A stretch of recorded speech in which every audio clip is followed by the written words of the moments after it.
نقاشên derbarê tîma Keskesor Amed Sporê de her berdewam dike. Amed Spor ji ber zêdebûna alîgirên xwe û her wiha tîmeke ku wekî tîmeke netewî jî di nava Kurda da tê dîtin. Nîqaş û rojev dikarim bêjim gelek cara bi Amed Sporê tê dagirtin dîsa wisa bû. Federasyona Futbolê ya Tirkiyeyê TFF li Amed Sporê cezayekî bi qasî 110,000 lîre cezayê pere birî sedema veyekî henceta veyekî balkêj bû ji ber ew logoya ku li ser singa futbolîzan hatibû danîn çünkü slogana wê sponsorî ew bû ku tîma me koma me bona we yani ji ber vê peyvê ceza li wan hate birî ji ber ku bi kurmanciyê bi Kurdiye niha serokê Amed Sporê Birêz Burç Baysal li gel min ez ê pê re biafim. Merhabalar. Merhabalar. Şok oldunuz mu? Hûn şok bûn. Ya tabii Belê helbet bütün resmi müracaatlardan tevî hemû sonra, serlêdanên fermî li ser medya civakî bu konuyla ev ilgili mijar ku Kürtçe belav tahammül bûye bêtehemiliya li beraber zimanê Kurdî û ev çalakiya ku mirovan çêkiriye ku rabe saziyê ku bi xwe bi fermî rêdaye û li careke din sewqê dîsîplînê bike bi rastî jî mirov matmayê dihêle û naqebûl kirin.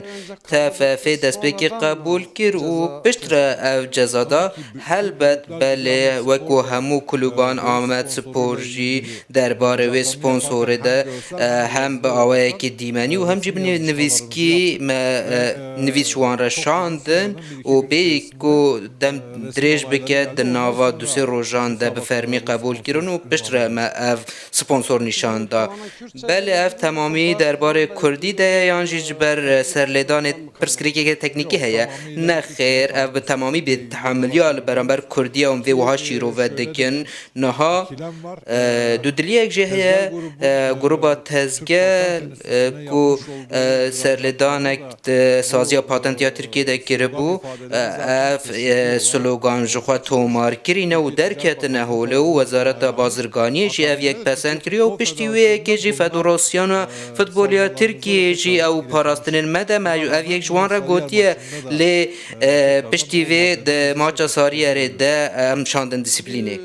İtirazda ne diyeceksiniz? Hûn dê îtirazê de çi bêjin ve çi bersiv daye wan eger daxwazek we hebe.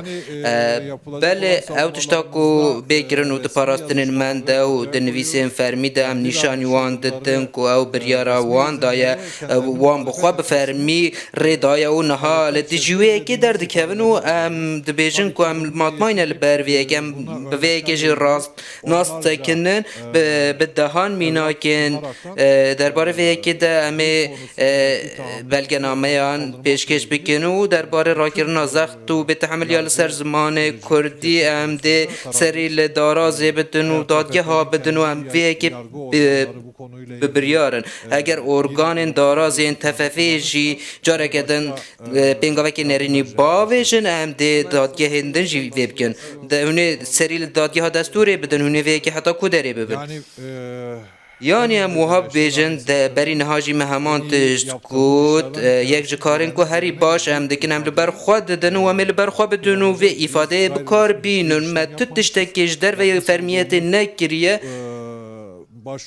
ew serlêdana ku me kiriye polemîkekê ji ser vê yekê derbixin em ne vê niyetê tev digerin tevî ku ew bi fermî hatiye qebûl kirin derbarê vê yekê hinek kesên ku xwe nizanin bi şîroveyên wa ku saziyek rabe û camiayekê mezin dar zande em dê li ber xwe bidin li dijî vê yekê.